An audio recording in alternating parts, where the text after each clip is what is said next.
Welcome to the Financial Coaches Podcast, where we talk about how to build your practice from startup to scale up while being the kind of coach your clients crave. Finally, a podcast for financial coaches. Here are your hosts, Maria Casillas and Cody Sizemore. Hello, everyone. Welcome back to the Financial Coaches Podcast. I'm Maria Casillas, your co-host, and I am joined here with my favorite co-host, Cody Sizemore. Cody, how are you today? I'm doing good. Now I know I'm your favorite co-host. You are So my that favorite. feels good. I won't ruin it by telling you you're my only at the moment. Sure. Hey, I'll take it. Fine. But I don't know if you'll always be my only, and you will always be my favorite. I guarantee it.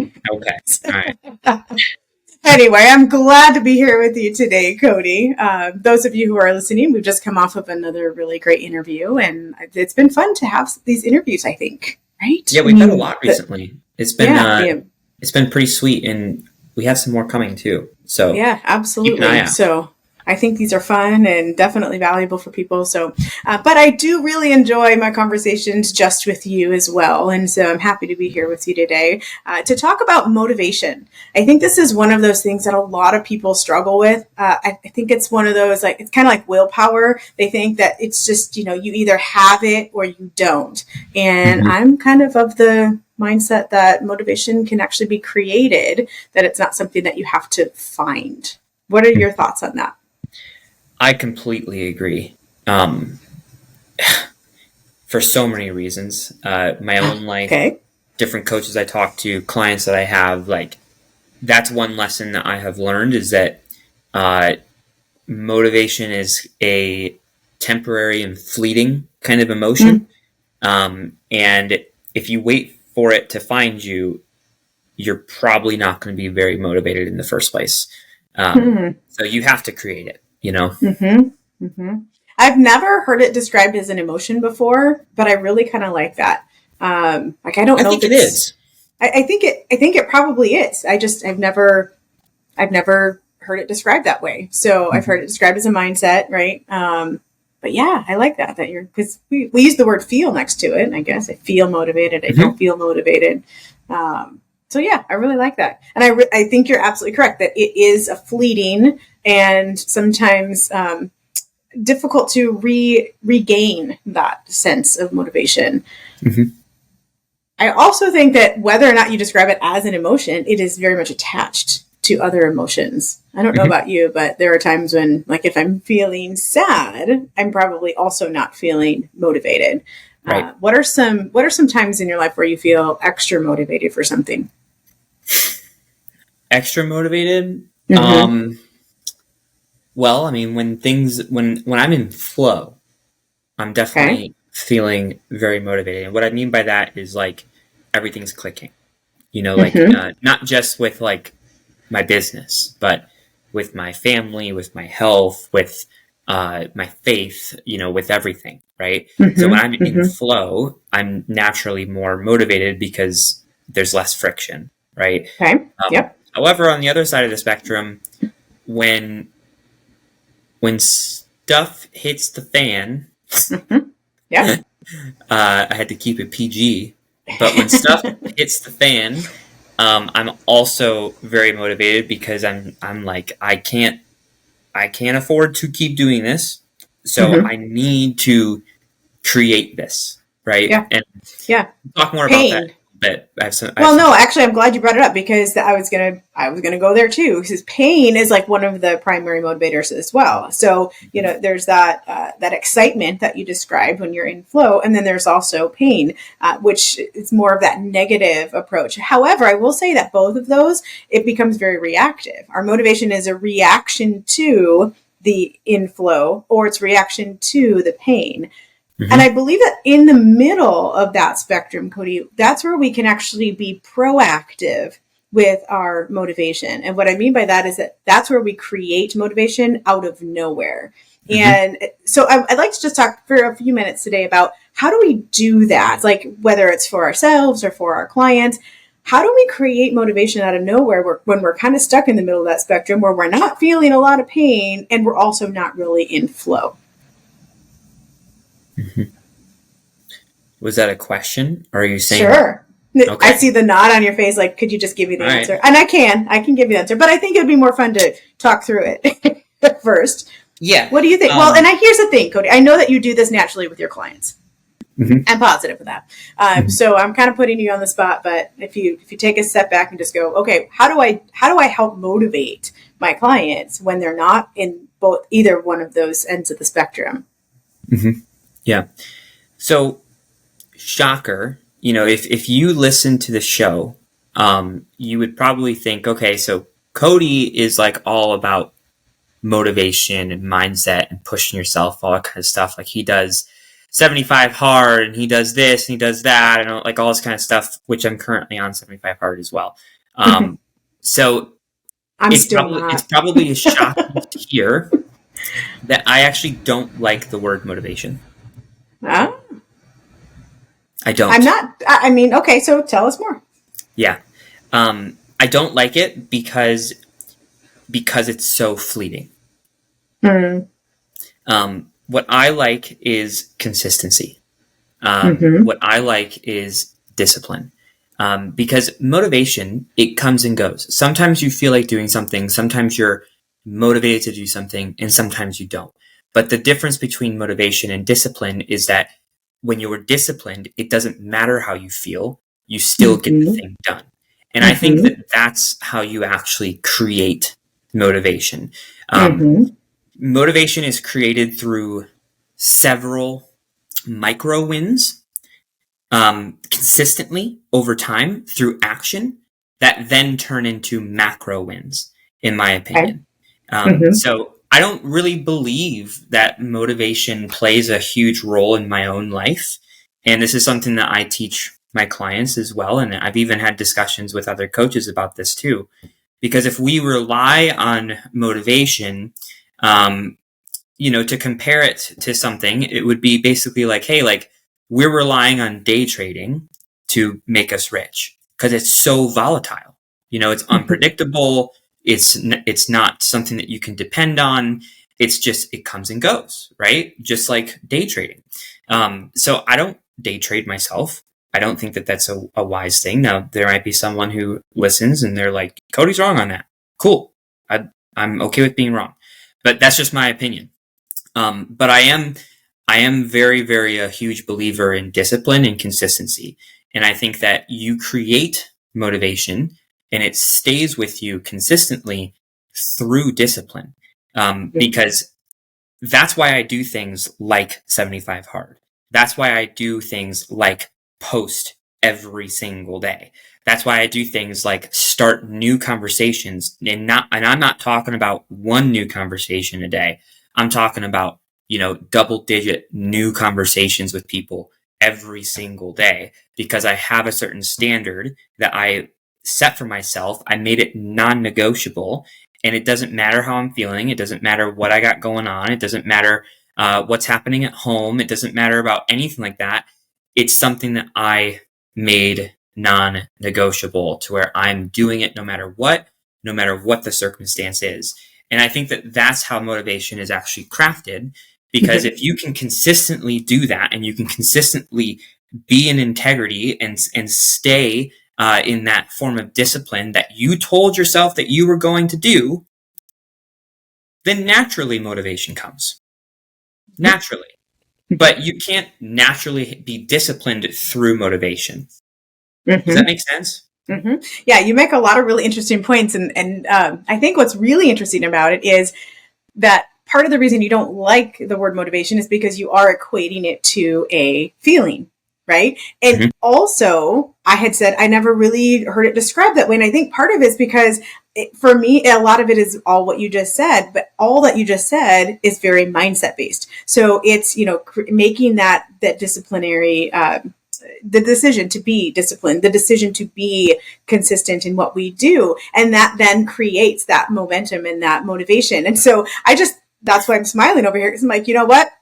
We didn't even talk about this before. We didn't know what each of us was thinking. And yet it kind of already evolved into understanding what it is about the word that you don't even like. And it's just because we've been actually looking at that word completely differently and yet getting to the same conclusion. I think I think everything that you just said falls exactly in line with the idea of being proactive versus reactive. And on those ends of the spectrums, when we're having that emotion, that feeling of motivated, that's where we're being reactive.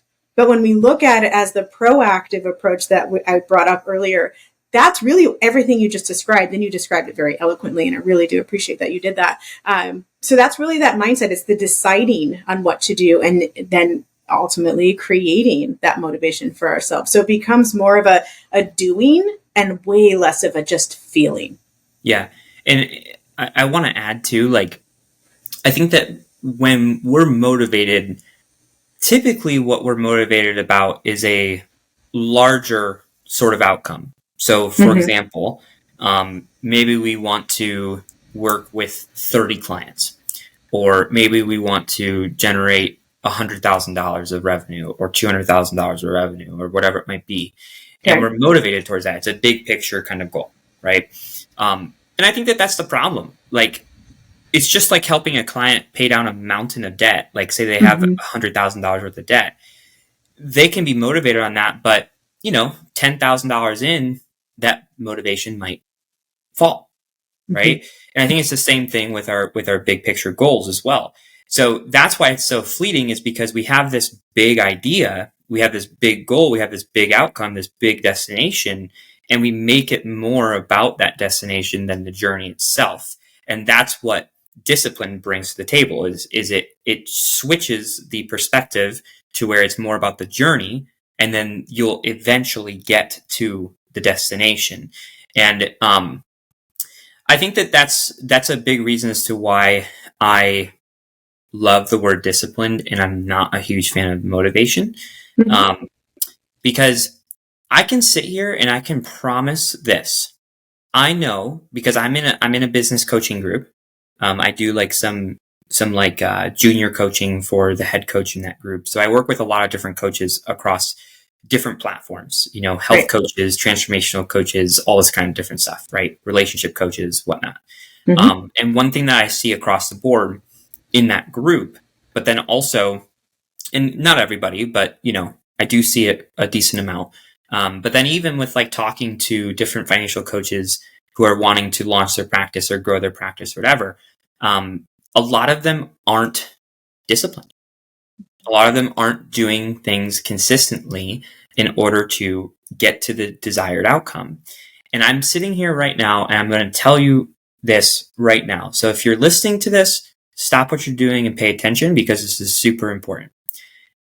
I promise you that if you were to commit to do 1 to 3 things that are going to move you in the direction of creating more clients or starting more conversations, and you do that every single day for 1 year, I promise you that you will see growth and that you will hit your goals and that you will find that motivation, and you will create that motivation through the discipline. And if you don't, if you actually commit to these things and you actually perform these things and you actually do it consistently every day for a year, and you don't get progress in your business and your clients don't see progress in what they're doing, I will personally book a ticket and fly out to your home, get on my knees, crawl across a bed of coals, and say, I'm sorry, I was wrong, and you went through that for the last year. I feel so strongly about this that I will literally do that. If anyone wants to call me out, I will literally do that for you. I don't care. And I'm not even kidding about the bed of coals thing. I don't think you are. I've heard some of the crazy things that you're willing to do. There's no arguing it. There's no arguing at all. Like, if you do that consistently and you're that disciplined, you will find that motivation. You will create that motivation, and then you will get either to that outcome or pretty damn close. I guarantee it. Yeah. I do think that part of the other reason that we struggle with it so much, Cody, is because when we look at what are we actually motivated to do, the ultimate response to that is to change.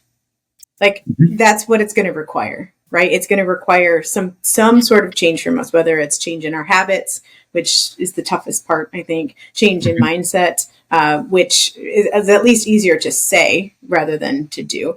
But that change can be so difficult, and that's where that motivation, like you said, the discipline needs to be there in order to make that happen. It's like you just keep doing what you know is to be right, and then you find out why it was right. you can't look for the proof first, right? That's just the way that this all goes. So yeah, you're absolutely correct. Yeah, I think that to comment on your point, something that's really important is that change is difficult. Mm-hmm. Change is very difficult.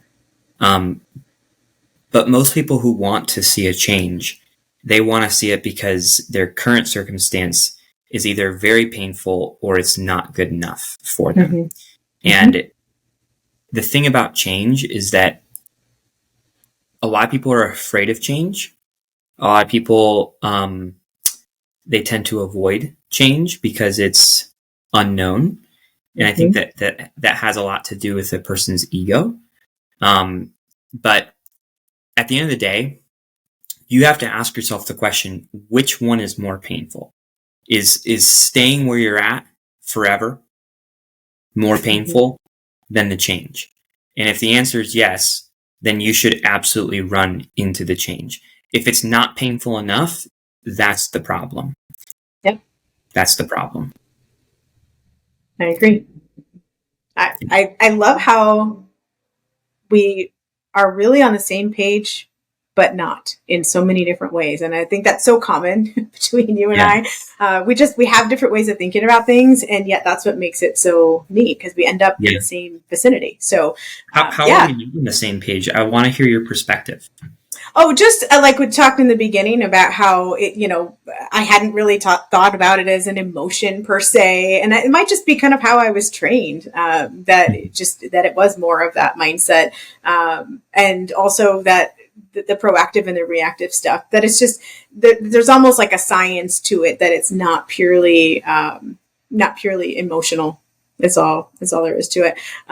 But like when I work with clients, one of the biggest things when we try to create that desire for change, and I think that's, if someone's not super they're pained, but they're not like so painful that they're like, oh, I'm really ready to do this.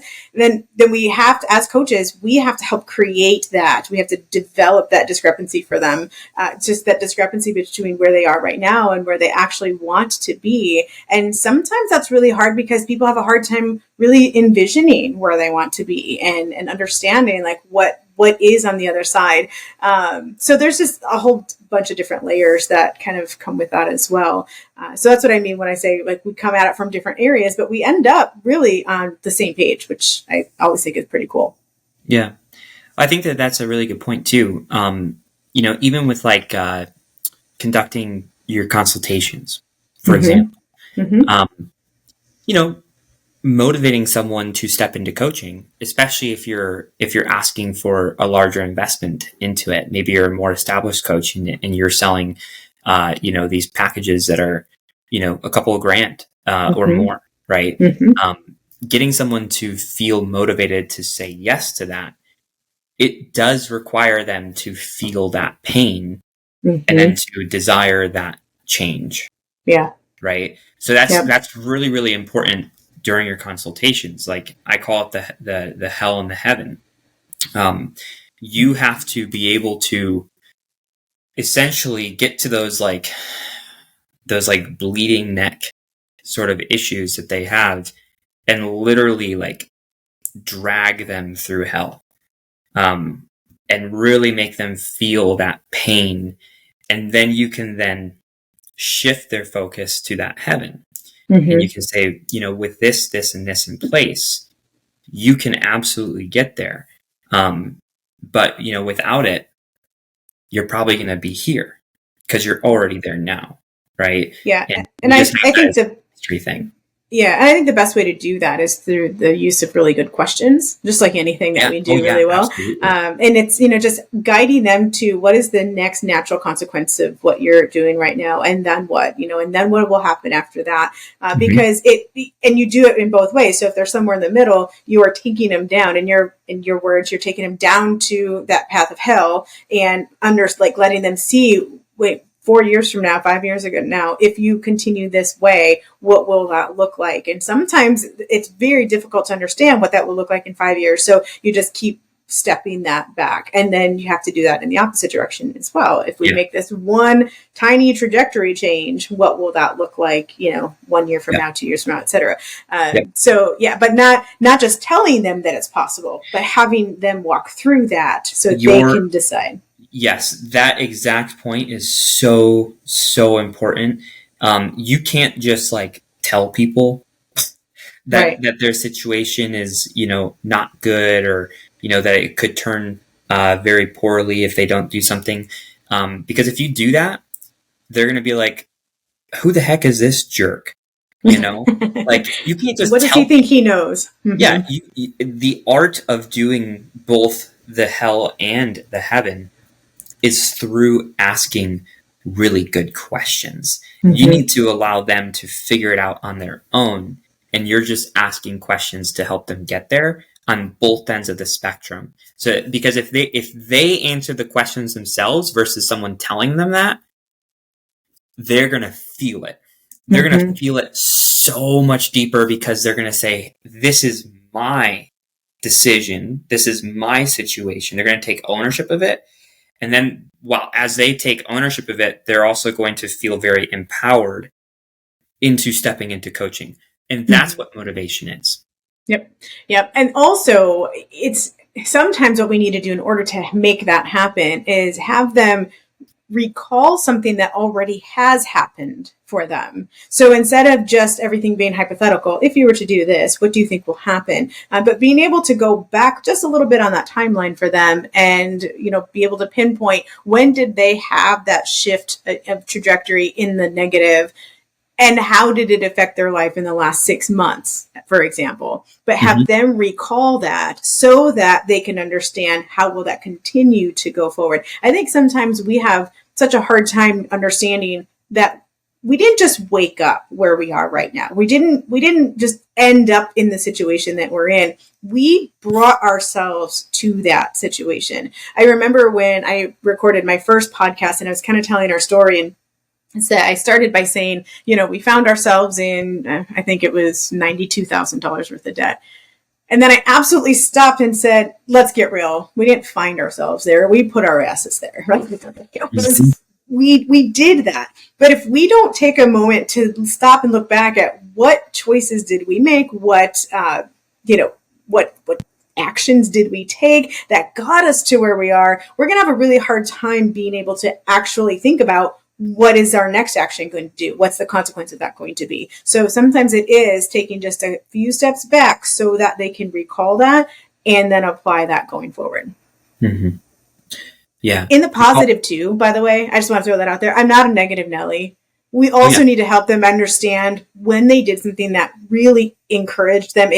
That's not the right word. When it put them in the trajectory that they wanted to go, and then they can see that they were able to do that. We call that self-efficacy, that they have the ability to do the thing that's going to get them in the direction they want, and then have them build on that. Now, what if you do that again? How will that exponentialize the results for you? Yeah. I call that the ripple effect. Mm-hmm. So something that I do with both uh, potential clients, but then also clients, depending on Sure. the person, is I ask them that. I'm like, if things continue to go down this path, what will it look like in a year? What will it look like in 5 years and in 10 years?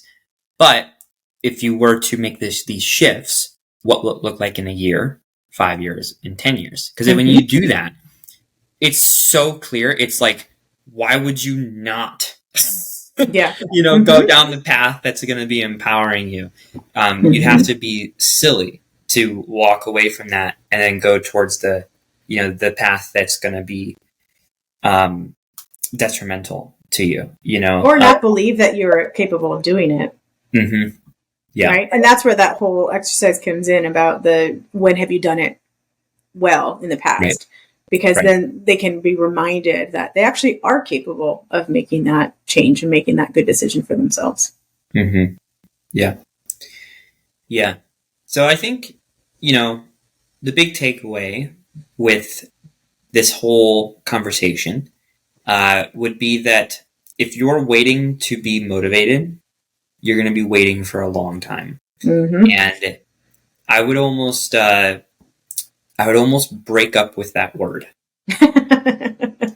If this was my situation, which I live my own situation, I have essentially broken up with the word motivation, and I've replaced it with a higher quality word, in my opinion, which is discipline. Because if you were to be disciplined, the motivation will come because you created it. But if you try to be motivated, that doesn't necessarily guarantee discipline in the long run. I agree with that. I really like that last statement specifically. If you try to be motivated, I think you can't. I don't think you can just try to be motivated. Yeah. You can do all the things we talked about today and create motivation, but you Mhm. can't just try to be motivated. Correct. I believe and I think that. that's the biggest struggle with people around Mhm. that word, is that they try to be motivated versus being disciplined. Mm-hmm. Big difference. Yeah. Yeah. So it's all back to who we are as people. Love it. Who do we want to be? We want to be disciplined. That's right. And then we'll become motivated. All right. Thank you so much for this conversation. As always, it's fun. It's I think it's encouraging, and it's always enlightening as well. I mean, I love the way that we just talk about things in a different way. So thank you. Mm-hmm. It's like peanut butter and jelly. Yeah. Yeah. I don't know which one I want to be, but. Oh, I definitely want to be peanut butter. Crunchy peanut butter. Some people I'm going to get some hate in the comments, but I am a crunchy peanut butter guy. So. Well, now we know. See, we can always learn something new, even on the personal side. Yep. All right. So those of you who have stuck with us through all of this crazy bantering back and forth, we appreciate you. And we always welcome your feedback, good, bad, or otherwise. So we encourage you to join us in our Facebook group. Let us know what you think about the show by rating it or just by leaving some sort of review for us. We always appreciate that. And the best compliment that you can give us is just to show back up next week, and we will be here to serve you. We'll see you then, you guys. Bye-bye. Thank you for listening to the Financial Coaches Podcast, brought to you by New Money Habits and Sizemore Financial Coaching. Submit your questions to our hosts by emailing podcast@newmoneyhabits.com. Be sure to subscribe to be notified of future episodes and join our growing group of like-minded coaches on Facebook. And until next time, happy coaching. Music provided by Summer School.